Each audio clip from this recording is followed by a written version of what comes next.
Assalamualaikum warahmatullahi wabarakatuh, tuan-puan. Okey, kita sekali ni fokus Tadi saya secara umum nak cerita pasal etiologi satu penyakit, punca-punca penyakit, amalan pemakanan menyebab penyakit, kan. So sekarang kita fokus pada soya saja. Sebab ada yang bertanya pasal soya ni sangat kontradik. Ada yang kata soya bagus, ada kata soya memudaratkan. So apakah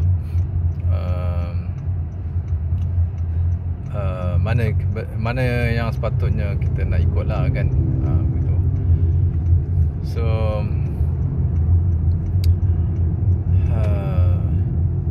dia ada beberapa perkara lah. Beberapa perkara perbincangan ni, dia ada pro and cons. Pro and cons. Begitu. Tapi kalau kita ikut kitab, kitab Tibbun Nabawi oleh Imam, saya ingat apa, tak ingat apa, boleh makan soya, tapi tak boleh hari-hari, tak boleh kerap. Sekali-sekala tak apa. Sesekala tu macam mana? Sebulan sekali ke, seminggu 2 minggu sekali, macam tu. Jangan setiap hari, pagi, petang, siang, malam. Okay, dari segi kandungan apa yang ada dalam soya, okay, dari segi yang pihak mengatakan bahawa soya ni tak bagus lah, kurang menyihatkan. Pertama, dia tinggi antinutrien laktin, antinutrien laktin yang menyebabkan keradangan, tambah sekali bahagian usus, kan. Dan juga menyebabkan setengah nutrien tak dapat diserap sebab dia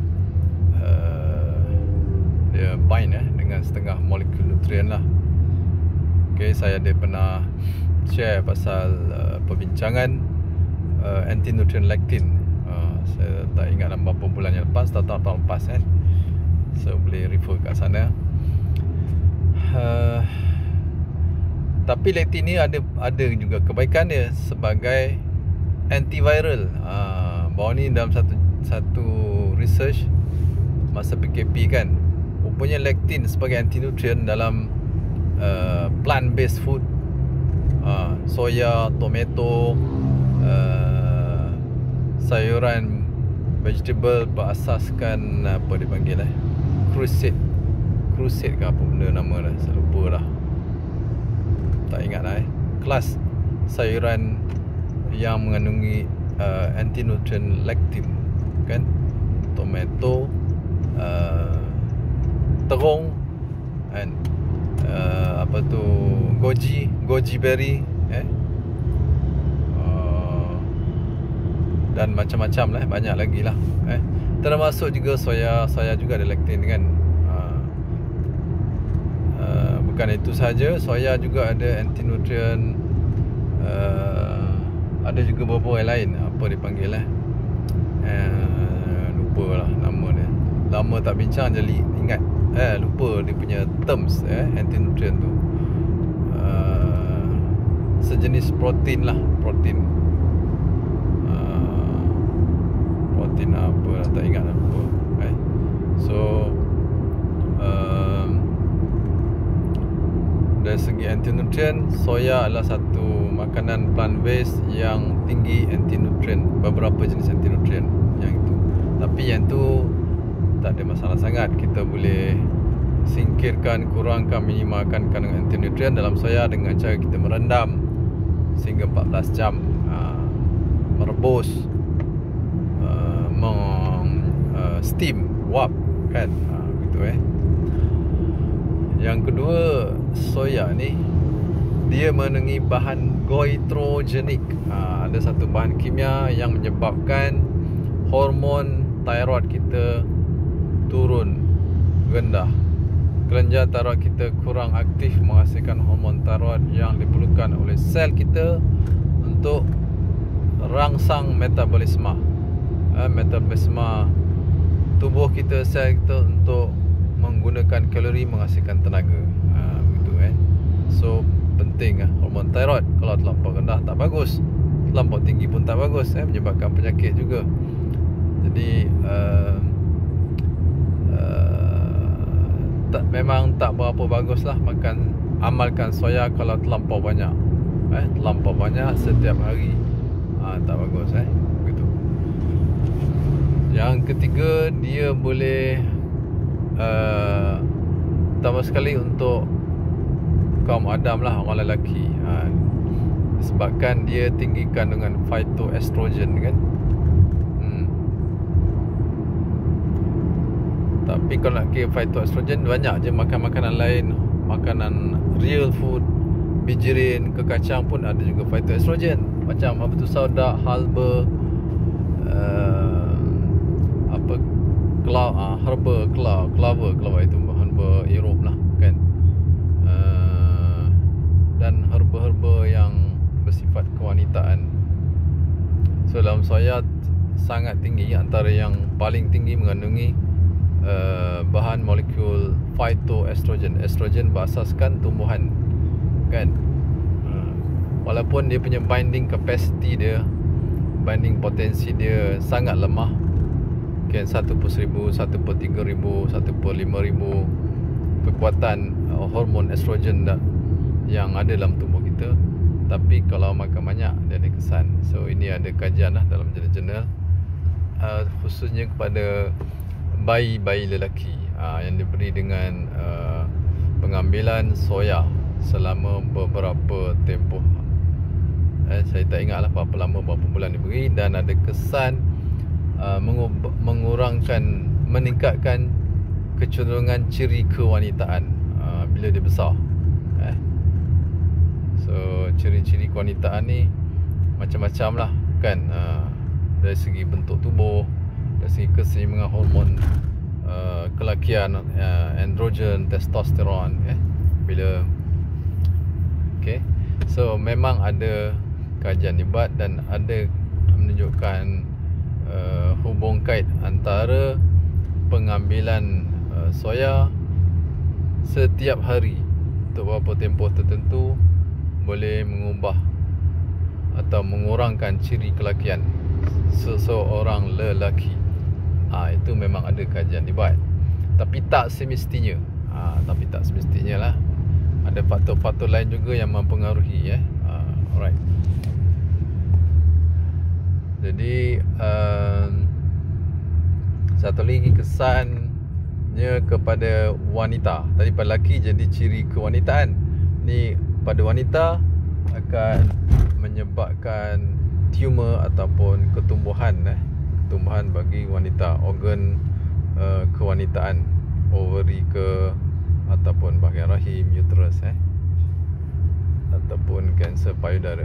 So yang itu hubungannya orang kata tak berapa kuat lah, tapi masih ada risiko. So dia ada faktor risiko untuk menyebabkan peningkatan kes-kes ketumbuhan di kalangan wanita yang mengamalkan pengambilan soya setiap hari selama beberapa bulan atau beberapa tahun kan. Ini dari segi kesan adverse pengambilan soya. Itu memang ada hubungan, walaupun dia tak ada hubungan yang kuat ataupun menjadi faktor penyebab, ejen penyebab. Kata makan soya menyebab kanser ketumbuhan, tak macam tu. Cuma dia ada hubungan yang lemah, tak berapa kuat. Kalau gitu orang makan soya jadi kanser belaka, tak. Sebab faktor-faktor lain yang lebih kuat, itu lebih dominan, yang perlu kita jaga. Macam makanan yang menyebabkan keradangan kan, warna, perasa, pemanis tiruan, bahan-bahan kimia sintetik, bahan aditif lah, makanan dalam produk-produk makanan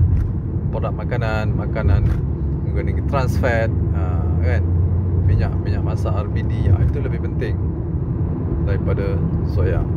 So ambil soya, lepas tu banyak makan makanan fast food, makanan yang meradangkan, makanan yang menggunakan bahan kimia aditif kan, makanan tidak menggunakan zat mikronutrien, tidak menggunakan antioksidan, tidak menggunakan polyphenol. Itu akan meningkatkan lagi risiko jadi ketumbuhan pada wanita itu. Alright. So secara umumnya memang kita pada pendapat saya lah, janganlah ambil hari-hari. Dan dari segi kebaikan manfaat soya ni bagus sebab dia tinggi kandungan asid lemak poli tak tepu, omega 3, omega 6 dan yang lain. Right? So dia bagus untuk mengurangkan kolesterol. Tapi kalau kita ambil minyak soya yang bentuk RBD tu tak bagus, dia tak stabil, dia mudah dioksidakan sebab dia mengandungi asid lemak tak tepu yang tinggi.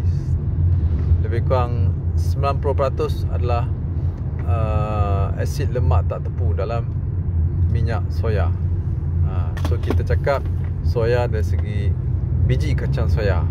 Biji kacang soya tu makan bagus untuk menurunkan kolesterol ataupun tekanan darah,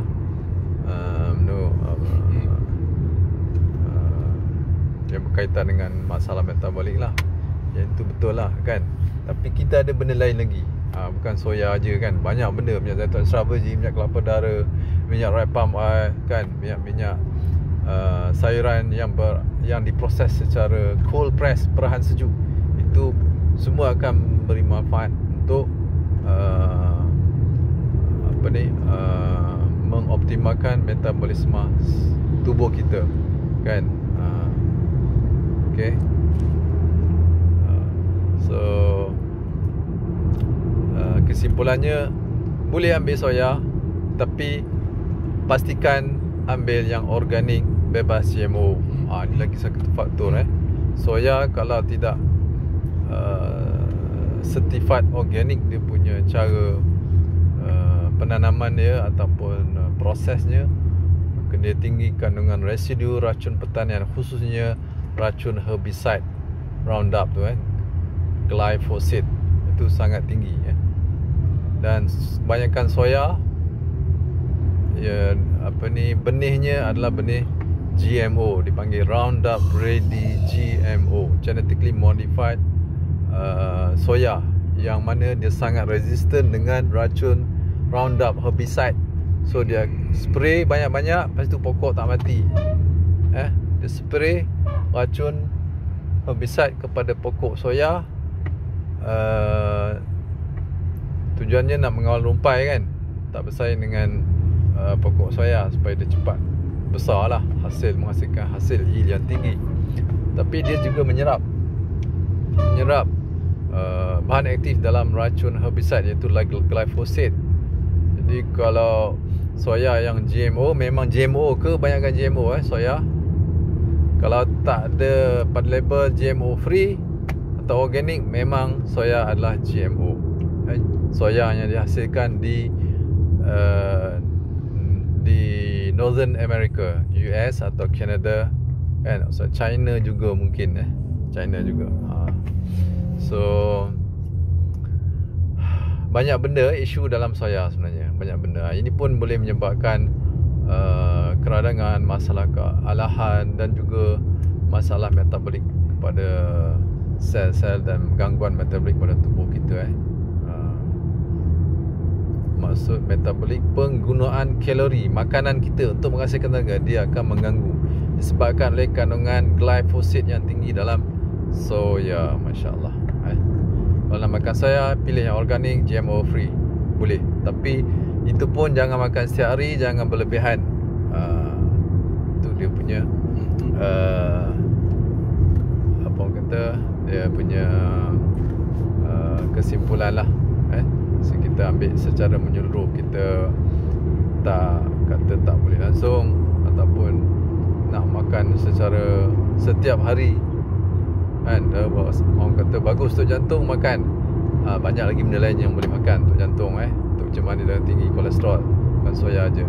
Bukan soya ni ada kesan sampingan untuk jangka panjang, dan melemahkan badan. Bila hormon thyroid kita kurang, kelenjar tak aktif, kurang aktif, so kurang hormon thyroid, jadi kita akan selemah je, dizzy je kan. Dan